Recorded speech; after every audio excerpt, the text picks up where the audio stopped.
ಇಲ್ಲಿ ನೋಡಿ ಮ್ಯಾಲೆ ಜಗದ್ಗುರುಗಳು, ಶ್ರೀಶೈಲ ಜಗದ್ಗುರು 5 ಮಂದಿ ಜಗದ್ಗುರುಗಳು ಅದಾರಲ್ಲ, ಅದ್ರಾಗ ನಂಬುದವರು 4ನೇದು ಜಗದ್ಗುರು. ನಿಮ್ಮದಿಷ್ಟು ಪುಣ್ಯ ಐತಿ, ನಿಮ್ಮ ಮಕ್ಕಳದ್ದು ಇಷ್ಟೊಂದು ಭಾಗ್ಯ ಐತಿ ಅಂದ್ರೆ ನೀವು ನಿಮ್ಮ ಅವ್ವ ಅಪ್ಪನೋ ನಿಮ್ಮ ಅಜ್ಜ ಮುತ್ತಜ್ಜನೋ ಯಾರು ಗೊತ್ತಿಲ್ಲ, ಪೂರ್ವ ಜನ್ಮದಾಗ ಭಾಳ ಪುಣ್ಯ ಮಾಡಿದ ಗಂಟು ಐತೆ ನಿಮ್ಗೆ ಇಲ್ಲಿ ಅವಕಾಶ ಸಿಕ್ಕೈತಿ. ಈ ಅವಕಾಶ ಸುಮ್ಮನೆ ಸಿಗಂಗಿಲ್ಲ. ಜಗದ್ಗುರು ಎಲ್ಲರೂ ಎಲ್ಲ ಸ್ವಾಮಿಗಳು ಇರ್ತಾರೆ, ಓಕೆ, ಅವ್ರ ಹತ್ರ ನಾವು ಎಲ್ಲ ಅಭ್ಯಾಸ ಮಾಡ್ಬೋದು, ಓಕೆ. ಆದ್ರೆ 5 ಮಂದಿ ಇವ್ರು ಅಂದ್ರೆ ಈ ರಾಜಕೀಯದಾಗ ಯಾರು ಹೈಯೆಸ್ಟ್ ರೀ? ರಾಜಕೀಯದಾಗ ಯಾರು ಹೆಡ್? ರಾಷ್ಟ್ರಪತಿ, ಪ್ರಧಾನಮಂತ್ರಿ. ರಾಷ್ಟ್ರಪತಿ, ರಾಜ, ಪ್ರಧಾನಮಂತ್ರಿ, ಮಂತ್ರಿ. ಆದ್ರೆ ಈ ಸ್ವಾಮಿತ್ವ ಅನ್ನೋದೇನೈತಿಲ್ಲ,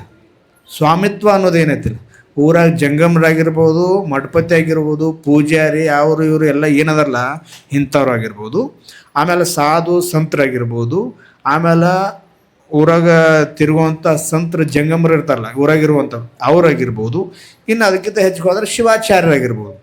ಇವೆಲ್ಲರಿಗೆ ಜಂಗಮ ಕುಲಕ್ಕೆ ಮತ್ತು ವೀರಶೈವ ಲಿಂಗಾಯತ್ ಕುಲಕ್ಕೆ ಹೆಡ್ ಯಾರು ಅಂದ್ರೆ, ಧಾರ್ಮಿಕವಾಗಿರುವಂಥ ಹೆಡ್ ಅಂದರೆ ಇಲ್ಲಿ ಮೇಲೆ ಇರುವಂಥವ್ರು 5 ಮಂದಿ ಇರ್ತಾರೆ. 5 ಮಂದಿ ಜಗದ್ಗುರುಗಳೊಳಗೆ ಒಂದು ನೀವು ಎಲ್ಲರೂ ಯಾರ ಅಂಡ್ರ ಒಳಗೆ, ಯಾರ ನೆರಳೊಳಗೆ ಅದೀವಿ ಅಂದ್ರೆ ನಾವೆಲ್ಲರೂ 4ನೇ ಪೀಠ ಶ್ರೀಶೈಲ ಜಗದ್ಗುರುಗಳು ಅಂಡ್ರ ಒಳಗೆ ನಾವೆಲ್ಲ ಅದೀವಿ.